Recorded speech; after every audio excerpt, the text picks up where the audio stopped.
ಆರ್ಯಾಪು ಗ್ರಾಮದ ಕರ್ಪಾಡಿ ಶ್ರೀ ಸುಬ್ರಹ್ಮಣ್ಯ ದೇವಸ್ಥಾನದಲ್ಲಿ ಸುಬ್ರಹ್ಮಣ್ಯ ಹಾಗೂ ಸಪರಿವಾರ ದೇವರ ಪುನರ್ ಪ್ರತಿಷ್ಠಾ ಅಷ್ಟಬಂಧ ಬ್ರಹ್ಮಕಲಶೋತ್ಸವ ಹಾಗೂ ವಾರ್ಷಿಕ ಜಾತ್ರೆ ಏಪ್ರಿಲ್ 21ರಿಂದ ಏಪ್ರಿಲ್ 28ರ ತನಕ ವಿವಿಧ ವೈದಿಕ ತಾಂತ್ರಿಕ ಹಾಗೂ ಸಾಂಸ್ಕೃತಿಕ ಕಾರ್ಯಕ್ರಮಗಳೊಂದಿಗೆ ನಡೆಯಲಿದೆ ಎಂದು ಜೀರ್ಣೋದ್ಧಾರ ಹಾಗೂ ಬ್ರಹ್ಮಕಲಶೋತ್ಸವ ಸಮಿತಿ ಅಧ್ಯಕ್ಷ ಬುಡಿಯಾರು ರಾಧಾಕೃಷ್ಣ ರೈ ತಿಳಿಸಿದ್ದಾರೆ. ಶನಿವಾರ ಸುದ್ದಿಗೋಷ್ಠಿಯಲ್ಲಿ ಮಾತನಾಡಿದ ಇವರು ಬ್ರಹ್ಮಶ್ರೀ ಕೆಮ್ಮಿಂಚೆ ನಾಗೇಶ ತಂತ್ರಿಗಳ ನೇತೃತ್ವದಲ್ಲಿ ನಡೆಯಲಿರುವಂತಹ ಬ್ರಹ್ಮಕಲಶೋತ್ಸವದಲ್ಲಿ ಏಪ್ರಿಲ್ 21ರಂದು ಬೆಳಿಗ್ಗೆ ಸಾಮೂಹಿಕ ಪ್ರಾರ್ಥನೆ, ಉಗ್ರಾಣ ಮುಹೂರ್ತ, ಪಾಕಶಾಲೆ ಉದ್ಘಾಟನೆ, ಲಾಕರ್ ಉದ್ಘಾಟನೆ, ಕಾರ್ಯಾಲಯ ಉದ್ಘಾಟನೆ, ಅತಿಥಿ ಕೊಠಡಿ ಉದ್ಘಾಟನೆ, ಮುಖ್ಯ ವೇದಿಕೆ ಉದ್ಘಾಟನೆ, ಮಧ್ಯಾಹ್ನ ಮಹಾಪೂಜೆ, ಪ್ರಸಾದ ವಿತರಣೆ, ಸಂಜೆ ಕ್ಷೇತ್ರದ ತಂತ್ರಿಗಳು ಹಾಗೂ ಋತಿಜ್ವರರಿಗೆ ಸ್ವಾಗತ, ನಂತರ ದೇವತಾ ಪ್ರಾರ್ಥನೆಯೊಂದಿಗೆ ವಿವಿಧ ವೈದಿಕ ತಾಂತ್ರಿಕ ವಿಧಿವಿಧಾನಗಳು ಪ್ರಾರಂಭಗೊಳ್ಳಲಿದೆ. ಹಾಗೆಯೇ ಏಪ್ರಿಲ್ 21ರಂದು ಸಂಜೆ ಉಡುಪಿ ಪೇಜಾವರ ಮಠದ ಶ್ರೀ ವಿಶ್ವಪ್ರಸನ್ನ ತೀರ್ಥ ಸ್ವಾಮೀಜಿ ಆಶೀರ್ವಚನವನ್ನ ನೀಡಲಿದ್ದಾರೆ. ಏಪ್ರಿಲ್ 22ರಂದು ಸಂಜೆ ಧಾರ್ಮಿಕ ಸಭೆಯಲ್ಲಿ ಸುಬ್ರಹ್ಮಣ್ಯ ಶ್ರೀ ವಿದ್ಯಾಪ್ರಸನ್ನ ತೀರ್ಥ ಸ್ವಾಮೀಜಿ, ಹಾಗೆಯೇ 23ರಂದು ಶ್ರೀಧಾಮ ಮಾಣಿಲದ ಶ್ರೀ ಮೋಹನ್ ದಾಸ ಸ್ವಾಮೀಜಿ, 24ರಂದು ಕಣಿಯೂರು ಮಠದ ಶ್ರೀ ವಿದ್ಯಾವಲ್ಲಭ ತೀರ್ಥ ಸ್ವಾಮೀಜಿ, ಏಪ್ರಿಲ್ 25ರಂದು ಒಡಿಯೂರು ಗುರುದೇವ ದತ್ತ ಸಂಸ್ಥಾನದ ಶ್ರೀ ಗುರುದೇವಾನಂದ ಸ್ವಾಮೀಜಿಯವರು ಗಣ್ಯರ ಉಪಸ್ಥಿತಿಯಲ್ಲಿ ಆಶೀರ್ವಚನವನ್ನ ನೀಡಲಿದ್ದಾರೆ. ಏಪ್ರಿಲ್ 26ರಂದು ಸಂಜೆ ಧಾರ್ಮಿಕ ಸಭಾ ಕಾರ್ಯಕ್ರಮದಲ್ಲಿ ಬ್ರಹ್ಮಶ್ರೀ ಕೆಮ್ಮಿಂಚೆ ಕಾರ್ತಿಕ ತಂತ್ರಿಗಳು ಧಾರ್ಮಿಕ ಉಪನ್ಯಾಸವನ್ನ ನೀಡಲಿದ್ದಾರೆ. ಏಪ್ರಿಲ್ 26ರಂದು ಪ್ರಾತಃ ಕಾಲ ಮಹಾಗಣಪತಿ ಹೋಮ, ಮಂಟಪ ಸಂಸ್ಕಾರ, ಕುಂಬೇಶ ಕರ್ಕರಿ ಪೂಜೆ, ಅಗ್ನಿಜನನ, ಬ್ರಹ್ಮಕಲಶ ಪೂಜೆ, ಪರಿಕಲಶ ಪೂಜೆ, ಅಲ್ಪಪ್ರಸಾದ ಶುದ್ಧಿ ಹಾಗೇನೆ ವೈದಿಕ ಕಾರ್ಯಕ್ರಮಗಳು ನಡೆದು 9:24ರಿಂದ 10:15ರವರೆಗೆ ನಡೆಯುವ ಮಿಥುನ ಲಗ್ನ ಶುಭ ಮುಹೂರ್ತದಲ್ಲಿ ಶ್ರೀ ಸುಬ್ರಹ್ಮಣ್ಯ ದೇವರ ಪುನರ್ ಪ್ರತಿಷ್ಠೆ, ಗಣಪತಿ ದುರ್ಗಾದೇವಿ ಪ್ರತಿಷ್ಠೆ, ಅಷ್ಟಬಂಧ ಕ್ರಿಯೆ, ಕುಂಬೇಶ ಕಲಶಾಭಿಷೇಕ, ನಿದ್ರಾ ಕಲಶಾಭಿಷೇಕ, ಜೀವ ಕಲಶಾಭಿಷೇಕ, ಪ್ರತಿಷ್ಠಾ ಪೂಜೆ, ಶಿಖರ ಪ್ರತಿಷ್ಠೆ, ದೈವಗಳ ಪ್ರತಿಷ್ಠೆ, ಕಲಶಾಭಿಷೇಕ ನಡೆಯಲಿದೆ. ಇನ್ನು ಏಪ್ರಿಲ್ 27ರಂದು ಬೆಳಿಗ್ಗೆ ಮಹಾಗಣಪತಿ ಹೋಮ, ಪಂಚಾಮೃತಾಭಿಷೇಕ, ಇಂದ್ರಾದಿ ದಿಕ್ಪಾಲ ದೇವತೆಗಳ ಪ್ರತಿಷ್ಠೆ, ಮಹಾಬಲಿಪೀಠ ಪ್ರತಿಷ್ಠೆ, ಶ್ರೀದೇವರಿಗೆ ಬ್ರಹ್ಮಕಲಶಾಭಿಷೇಕ, ಮಧ್ಯಾಹ್ನ ಮಹಾಪೂಜೆ, ವೈದಿಕ ಮಂತ್ರಾಕ್ಷತೆ, ರಾತ್ರಿ ರಂಗಪೂಜೆ, ಮಹಾಪೂಜೆ, ಶ್ರೀದೇವರ ಬಲಿ ಹೊರಟು ಶ್ರೀಭೂತ ಬಲಿ ಉತ್ಸವ, ವಸಂತ ಕಟ್ಟೆ ಪೂಜೆ, ಸಾರ್ವಜನಿಕ ಕಟ್ಟೆ ಪೂಜೆಗಳು ನಡೆಯಲಿದೆ. ಏಪ್ರಿಲ್ 28ರಂದು ಬೆಳಿಗ್ಗೆ ಮಹಾಗಣಪತಿ ಹೋಮ, ತುಲಾಭಾರ, ಶ್ರೀದೇವರ ಬಲಿ ಹೊರಟು ಉತ್ಸವ, ದರ್ಶನ ಬಲಿ, ಬಟ್ಟಲು ಕಾಣಿಕೆ, ಪ್ರಸಾದ ವಿತರಣೆ, ಮಧ್ಯಾಹ್ನ ಕಲಶಾಭಿಷೇಕ, ಮಹಾಪೂಜೆ, ಪ್ರಸಾದ ವಿತರಣೆ, ವ್ಯಾಘ್ರ ಚಾಮುಂಡಿ ಹಾಗೂ ಗುಳಿಗ ದೈವದ ನೇಮೋತ್ಸವ ನಡೆಯಲಿದೆ. ಹಾಗೆಯೇ ಶ್ರೀ ಕ್ಷೇತ್ರಕ್ಕೆ ಬರುವ ಭಕ್ತಾದಿಗಳಿಗೆ ಮೂಲಭೂತ ಸೌಲಭ್ಯಗಳನ್ನು ಒದಗಿಸುವ ನಿಟ್ಟಿನಲ್ಲಿ ದೇವಸ್ಥಾನಕ್ಕೆ ಅವಶ್ಯಕವಾಗಿದ್ದ ಜಾಗವನ್ನ ಜೀರ್ಣೋದ್ಧಾರ ಸಮಿತಿ ಮೂಲಕ ಖರೀದಿಸಲಾಗಿದೆ. ದೇವಸ್ಥಾನದ ಎದುರು ಭಾಗದಲ್ಲಿ 21 ಸೆನ್ಸ್ ಹಾಗೂ ಎಡಭಾಗದಲ್ಲಿ 10 ಸೆನ್ಸ್ ಜಾಗವನ್ನ ಖರೀದಿಸಲಾಗಿದ್ದು, ಈಗ ದೇವಸ್ಥಾನಕ್ಕೆ 1 ಎಕರೆ ಜಾಗವು ಹೊಂದಿದೆ. ಸುದ್ದಿಗೋಷ್ಠಿಯಲ್ಲಿ ಜೀರ್ಣೋದ್ಧಾರ ಹಾಗೂ ಬ್ರಹ್ಮಕಲಶೋತ್ಸವ ಸಮಿತಿ ಕಾರ್ಯಾಧ್ಯಕ್ಷ ರಾಧಾಕೃಷ್ಣ ಬೋರ್ಕರ್, ಪ್ರಧಾನ ಕಾರ್ಯದರ್ಶಿ ಬಾಲಚಂದ್ರಗೌಡ, ಸಂಚಾಲಕ ಸುಧಾಕರ್ ರಾವ್ ಆರ್ಯಾಪು ಉಪಸ್ಥಿತರಿದ್ದರು. ನಾನು ಮಾಡ್ತೇನೆ ಎಂಬ ಒಂದು ನಿಟ್ಟಿನಲ್ಲಿ ಅವರು ಆ ಜವಾಬ್ದಾರಿ ವಹಿಸಿಕೊಂಡು, ಅದೇ ರೀತಿ ಬೇರೆ ಬೇರೆ ಅನ್ನ ಸಂತರ್ಪಣೆಗೆ ಒಬ್ಬರು, ವೈದಿಕಗೆ ಒಬ್ಬರು, ಹಾಗೆ ಬೇರೆ ಬೇರೆ ರೀತಿಯಲ್ಲಿ ಆ ದೇವಸ್ಥಾನದ ಜೀರ್ಣೋದ್ಧಾರದ ಕಾರ್ಯ ನಡೆಯಲಿಕ್ಕಿದೆ. ಈ ದೇವಸ್ಥಾನದ ಹಿನ್ನೆಲೆ ಬಗ್ಗೆ ತಮಗೆ ತಿಳಿಸಬೇಕಿದ್ರೆ, ಕಳೆದ ಒಂದು 3000 ವರ್ಷಗಳ ಹಿಂದಿನ ಈ ದೇವಸ್ಥಾನ ಬಳ್ಳೇರಿ ಕಾಡಿನ ಮಧ್ಯದಲ್ಲಿ ನಡೀತಿತ್ತು ಎಂಬ ಪ್ರತೀಕ ಕೂಡ ನಮಗೆ ಆ ಸರ್ವಜ್ಞರಿಂದ, ಅಲ್ಲಿಂದ ಪ್ರಶ್ನಾ ಚಿಂತನದಿಂದ ಕಂಡು ಬಂದ ರೀತಿಯಿಂದಾಗಿ ನಾವೆಲ್ಲ ಆ ರೀತಿಯಿಂದಲೇ ಮುಂದುವರಿಸುವ, ಆ ಒಂದು ಉಳಿದ ಅಲ್ಲಿಯ ಕೆಲಸಗಳನ್ನು ಮುಂದುವರಿಸಲು ನಾವು ಆ ಪ್ರಶ್ನಾ ಚಿಂತನೆ ಯಾವ ರೀತಿ ಹೇಳಿದಾರೋ ಅದೇ ರೀತಿ ಮುಂದುವರಿಸಿಕೊಂಡು ಬಂದಿದ್ದೇವೆ. ಅಲ್ಲಿ ಬಳ್ಳೇರಿ ಕಾಡಿನಲ್ಲಿ ನಾಗಸ್ವರೂಪಿಯಾದಂಥ ಸುಬ್ರಹ್ಮಣ್ಯ ಸ್ವಾಮಿಗಳು ಆ ಕಾಡಿನ ಮಧ್ಯೆ, ಅಂದರೆ ಪುತ್ತೂರು ಸೀಮೆಯಲ್ಲಿ ನಾವು ತಿಳಿದ ಮಟ್ಟಿಗೆ ಅಷ್ಟು ಎತ್ತರದ ಒಂದು ಗುಡ್ಡ ಬೇರೆ ಇಲ್ಲ, ಬಳ್ಳೇರಿ ಕಾಡು. ಅದರಲ್ಲಿ ವನ್ಯಜೀವಿಗಳು ಕೂಡ ನೆಲೆಸಿರುವಂಥ ಒಂದು ಕಾಡು. ಅಲ್ಲಿಯ ತುದಿಯಲ್ಲಿ ಅಲ್ಲಿ ಒಂದು ದೇವಸ್ಥಾನ ಕೂಡ ಸಣ್ಣ ಮಟ್ಟದಲ್ಲಿ ಈಗ ಕೂಡ ಇದೆ. ಯಾಕೆಂದರೆ ನಾನು ಬೆಳಿಗ್ಗೆ ಹೋಗಿ ಬಂದದ್ರಿಂದ ಪ್ರಥಮ ಬಾರಿಗೆ ನಾನು ಅಲ್ಲಿ ಭೇಟಿ ಕೊಟ್ಟಿದ್ದೇನೆ. ಎಲ್ಲರೂ ಯಾರು ಅಲ್ಲಿಗೆ ಹೋಗುವಂಥ ವ್ಯವಸ್ಥೆ ಕೂಡ ಭಾಳ ಕಷ್ಟ. ಅಂಥ ವ್ಯವಸ್ಥೆಯಲ್ಲಿ ಅಲ್ಲಿ ಬೆಳಿಗ್ಗೆ ನಾವು ಇವತ್ತು ಅಲ್ಲಿ ಭೇಟಿ ಕೊಟ್ಟಿದ್ದೆವು. ಕೊಟ್ಟಂಥ ಸಂದರ್ಭದಲ್ಲಿ ನಾವು ನೋಡಿದಾಗ ಅಲ್ಲಿ ಒಂದು ದೇವಸ್ಥಾನದ ಕುರು ಮೊದಲುದಿತ್ತು. ಅದರ ರೀತಿಯಲ್ಲಿ ನಾಗಸ್ವರೂಪಿಯಾದಂಥ ಅಲ್ಲಿ ನಾಗ ನೆಲೆಯಾಗಿರುವಂಥ ಕಲ್ಲುಗಳು ಕೂಡ ಅಲ್ಲಿದೆ.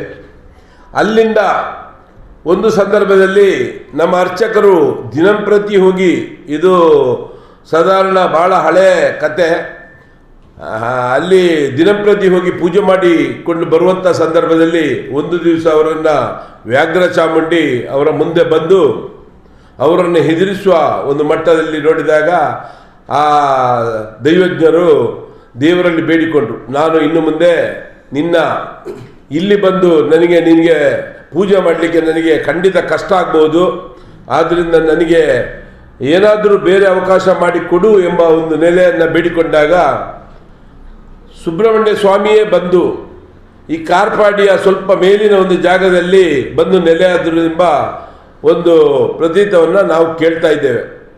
ಆ ಒಂದು ಸಂದರ್ಭದಲ್ಲಿ ಅಲ್ಲಿ ಸುಬ್ರಹ್ಮಣ್ಯನ ಒಂದು ವ್ಯವಸ್ಥೆ ಚೆನ್ನಾಗಿ ನಡೆಯದಂಥ ಕಾರಣದ ಸಂದರ್ಭದಲ್ಲಿ ಪುನಃ ಅದೇ ದೈವಜ್ಞರಿಗೆ ಒಂದು ಅಶರೀರವನೆಯಾಗಿ ನಾನು ಯಾವ ಜಾಗದಲ್ಲಿ ಇನ್ನು ಮುಂದೆ ಕಾಲಿಡ್ತೇನೋ ಆ ಜಾಗದಲ್ಲಿ ನೀನು ಮುಂದಿನ ದಿವಸದಿಂದ ಆ ದೇವಸ್ಥಾನವನ್ನು ಆರಾಧಿಸಿಕೊಂಡು ಬಾ ಎಂಬ ನಿಟ್ಟಿನಲ್ಲಿ ಅಲ್ಲಿ ತುಳು ಪದದಿಂದಾಗಿ ನಾವು ಕಾರಿಟ್ಟ ಜಾಗಕ್ಕೆ ಈಗಾಗಲೇ ಕಾರ್ಪಾಡಿ ಎಂಬ ಒಂದು ಪ್ರತೀತವನ್ನು ಕೂಡ ನಾವು ಕಾಣ್ತಾ ಇದ್ದೇವೆ. ಅಂದಿನಿಂದ ಪೂಜೆ ಬೇರೆ ಬೇರೆ ವಂಶಸ್ಥರು ಕೂಡ ಅದನ್ನು ನಡ್ಕೊಂಡು ಬರ್ತಾ ಇದ್ದರು. ಕಳೆದ ಒಂದು 12 ವರ್ಷಕ್ಕಿಂತ ಮೊದಲು, 12 ಅಲ್ಲ 2009 ಅಂದರೆ 15 ವರ್ಷಕ್ಕೆ ಮೊದಲು ಅಲ್ಲಿ ಒಂದು ರೀತಿ ಗುಂಡ ಮತ್ತು ಮಂಟಪಕ್ಕೆ ಒಂದು ರೀತಿಯ ಬ್ರಹ್ಮಕಲಶ ಕೂಡ ನಡೆದಿದೆ. ಊರವರೆಲ್ಲ ಸೇರಿ ಅದರ ಜೊತೆ ಸಂಜೀವ ಪೂಜಾರಿಗಳು, ಸದಾನಂದ ಗೌಡರು ಎಲ್ಲ ಅದರ ನೇತೃತ್ವವನ್ನು ಆ ಸಂದರ್ಭದಲ್ಲಿ ವಹಿಸಿಕೊಂಡ್ರು. ಸುಧಾಕರ್ ಭಟ್ರು ಕೂಡ ಆ ಒಂದು ಸಂದರ್ಭದಲ್ಲಿ ಇದ್ದರು. 2009ಕ್ಕೆ ಮೇ ತಿಂಗಳಲ್ಲಿ ಅಲ್ಲಿ ಬ್ರಹ್ಮಕಲಶ ನಡೆದು ಆ ಒಂದು ದೇವರ ಗುಂಡ, ಅದೇ ರೀತಿ ಮಂಟಪದ ಕಲ್ಲಿನ ಎಲ್ಲ ಒಂದು ವಿವಿಧ ರೀತಿಯಲ್ಲಿ ಅಲ್ಲಿ ಬ್ರಹ್ಮಕಲಶ ನಡೆದು ಬಹಳ ಉತ್ತಮ ರೀತಿಯಲ್ಲಿ ನಡೆದಿದೆ. ಆದರೆ ಅಲ್ಲಿ ಸಮಸ್ಯೆ ಏನಂತ ಹೇಳಿದರೆ ಜಾಗದ ಸಮಸ್ಯೆ. ಆ ನಂತರ ಕೂಡ ನಮ್ಮ ಅರ್ಚಕರು ಬೇರೆ ಬೇರೆ ರೀತಿಯಲ್ಲಿ ದೈವಗಳಲ್ಲಿ ಕೂಡ ಬೇಡಿಕೊಂಡ್ರು ಎಂಬ ವಿಷಯವನ್ನು ನಮ್ಮ ಸುಧಾಕರ್ ಭಟ್ರು ಹೇಳ್ತಾ ಇದ್ದರು. ನಾವು ದೈವಗಳಲ್ಲಿ ಕೂಡ ಬೇಡಿಕೊಂಡಿದ್ದೇವೆ, ಯಾಕೆ ಪೂರ್ಣ ರೀತಿಯಲ್ಲಿ ಈ ದೇವಸ್ಥಾನ ಒಂದು ಜೀರ್ಣೋದ್ಧಾರ ಆಗಬಾರ್ದು, ಈ ಜೀರ್ಣೋದ್ಧಾರ ಆಗಿ ಯಾಕೆ ಇಲ್ಲಿಯ ಜನರಿಗೆ ಬೇಕಾದಂಥ ವ್ಯವಸ್ಥೆ ಮಾಡಬಾರ್ದು ಎಂಬ ಒಂದು ನಿಟ್ಟಿನಲ್ಲಿ ಅವರು ಪ್ರಶ್ನಾ ಚಿಂತನೆ ಮಾಡುವಾಗ ಆ ಚಿಂತನೆಯಲ್ಲಿ ಕೂಡ ಬಂತಂತೆ, ಈ ದೇವಸ್ಥಾನಕ್ಕೆ ಸಂಬಂಧಪಟ್ಟಂಥ ಮುಂದಿನ ಜಾಗವನ್ನು ನೀವು ಯಾವ ರೀತಿಯಲ್ಲಿ ಖರೀದಿಸ್ತೀರೋ, ಯಾವ ಸಂದರ್ಭದಲ್ಲಿ ಅದಕ್ಕೆ ಬೇಕಾದಂಥ ಜಾಗವನ್ನು ಕ್ರೋಢೀಕರಿಸ್ತೀರಾ, ಅಂದು ನಿಮಗೆ ದೇವಸ್ಥಾನ, ನಿಮ್ಮ ಪೂರ್ಣ ಪ್ರಮಾಣದ ದೇವಸ್ಥಾನ ಜೀರ್ಣೋದ್ಧಾರ ಆಗ್ತದೆ ಎಂಬ ಮಾತನ್ನು ಕೂಡ ಹೇಳಿದಾಗ ಅವರು ಆ ಒಂದು ವ್ಯವಸ್ಥಾಪನಾ ಸಮಿತಿಯ ಅಧ್ಯಕ್ಷರಾಗಿ ಸುಧಾಕರ್ ಭಟ್ರು ಇದ್ದಂಥ ಸಂದರ್ಭದಲ್ಲಿ ಎಲ್ಲ ಊರಿನವರನ್ನು ಸೇರಿಸಿ ನಾವು ಈ ಒಂದು ದೇವಸ್ಥಾನಕ್ಕೆ ಪ್ರಥಮ ಬಾರಿಗೆ ನಾವು 21 ಸೆನ್ಸ್ ಜಾಗ ಫ್ರಂಟಲ್ಲಿದೆ, ಆ ಜಾಗವನ್ನು ನಾವು ತೆಗೆದುಕೊಳ್ಬೇಕು, ಅದಕ್ಕೆ ತಾವೆಲ್ಲರೂ ಸಹಕಾರ ಮಾಡಬೇಕು ಎಂಬ ಕೇಳಿಕೊಂಡಂಥ ನಿಟ್ಟಿನಲ್ಲಿ ಆ ಒಂದು ದೇವಸ್ಥಾನದ ಎಲ್ಲ ಊರಿನವರು ಸೇರಿ ನಾವು ಕೂಡ ನಿಮಗೆ ಸಹಕಾರ ಮಾಡ್ತೇವೆ, ನೀವು ಆ ಜಾಗವನ್ನು ತೆಗೆದುಕೊಳ್ಳಿ, ಆ ನಂತರ ಜೀರ್ಣೋದ್ಧಾರಕ್ಕೆ ಕೈ ಹಾಕಿ ಎಂಬ ಒಂದು ಮಟ್ಟದಲ್ಲಿ ಪ್ರಯತ್ನ ಮಾಡಿದಾಗ ಸುಧಾಕರ್ ಭಟ್ರು ಅದರ ಮುಂಚೂಣಿಯಲ್ಲಿ ನಿಂತು ಆ ಪ್ರಯತ್ನವನ್ನು ಮಾಡಿದರು. ಆ ಸಂದರ್ಭದಲ್ಲಿ ನಾವು ಯಾರು ಇರಲಿಲ್ಲ, ಬಾಲಚಂದ್ರರು ಊರಿನವರು ಅವರಿದ್ದರು, ನಾನಾಗಲಿ ರಾಧಾಕೃಷ್ಣ ಬೋರ್ಕರ್ನಾಗಲಿ, ಡಾಕ್ಟ್ರು ಕೂಡ ಹತ್ತಿರದವರು, ಆದರೂ ಕುರಿಯದವರು. ದೇವಸ್ಥಾನಕ್ಕೆ ನಾವೆಲ್ಲ ಹೋಗ್ತಾ ಇದ್ದೇವೆ ಹೊರತು ಅದರ ಜವಾಬ್ದಾರಿಯನ್ನು ನಾವು ಯಾರು ವಹಿಸ್ಕೊಂಡವರಲ್ಲ. ಅಂಥ ಸಂದರ್ಭದಲ್ಲಿ ಅವರು ವ್ಯವಸ್ಥಾಪನಾ ಸಮಿತಿ ಅಧ್ಯಕ್ಷರಾಗಿರುವಂಥ ಸಂದರ್ಭದಲ್ಲಿ ಅವರೊಂದು ಜೀರ್ಣೋದ್ಧಾರ ಸಮಿತಿ ಮಾಡಬೇಕೆಂಬ ನೆಲೆಯಲ್ಲಿ ಅವರು ಎಲ್ಲ ಬೇರೆ ಬೇರೆ ರೀತಿಯಲ್ಲಿ ಪ್ರಯತ್ನ ಪಟ್ಟಿರ್ಬೋದು ಎಂಬ ಅನಿಸಿಕೆ ನಮ್ಮಲ್ಲಿದೆ.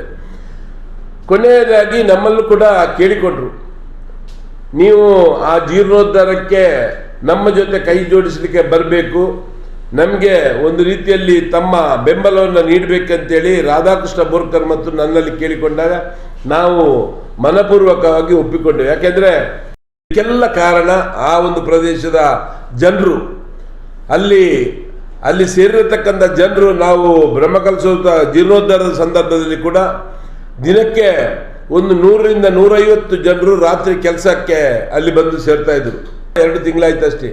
1 ವರ್ಷದಲ್ಲಿ 2.5 ಕೋಟಿಯಷ್ಟು ದೊಡ್ಡ ಈ ಒಂದು ದೇವಸ್ಥಾನವನ್ನು ಮಾಡಬೇಕಿದ್ರೆ ಖಂಡಿತವಾಗಿಯೂ ಆ ಒಂದು ಸುಬ್ರಹ್ಮಣ್ಯ ದೇವರ ಶಕ್ತಿ, ಅದರ ಜೊತೆ ಆ ಪ್ರದೇಶದ ಜನರ ಒಂದು ಆತ್ಮವಿಶ್ವಾಸ, ಯಾವುದೇ ರೀತಿಯಲ್ಲಿ ಆಗಲಿ ನಮಗೆ ಈ ಒಂದು ಪ್ರದೇಶದಲ್ಲಿ ಪೂರ್ಣ ಪ್ರಮಾಣದ ಒಂದು ಸುಬ್ರಹ್ಮಣ್ಯ ದೇವಾಲಯವನ್ನು ನೋಡಬೇಕೆಂಬ ಆಸೆ ಆ ಪ್ರದೇಶದ ಜನರು ಹಮ್ಮಿಕೊಂಡಿದ್ದರು. ನಾಳೆಯಿಂದ ಪ್ರಾರಂಭ ಆದ್ದು 28ರ ತನಕ. ನಾವು ಖಂಡಿತವಾಗಿಯೂ ಕಳೆದ ಕೆಲವು ದಿನಗಳಿಂದ ನಾವು ಬೇರೆ ಬೇರೆ ಗ್ರಾಮಗಳನ್ನು ಕೂಡ ಭೇಟಿಯಾಗಿದ್ದೇವೆ. ಎಲ್ಲ ಗ್ರಾಮಕ್ಕೆ ಹೋದಾಗಲೂ ಈ ಸುಬ್ರಹ್ಮಣ್ಯ ದೇವರ ಅಲ್ಲಿ ಆ ಭಕ್ತರು ಎಲ್ಲ ಪ್ರದೇಶಕ್ಕೆ ಹೋದರೂ ಕಾರ್ಪಾಡಿ ಸುಬ್ರಹ್ಮಣ್ಯ ದೇವರ ಭಕ್ತರು ಅಲ್ಲಿದ್ದಾರೆ.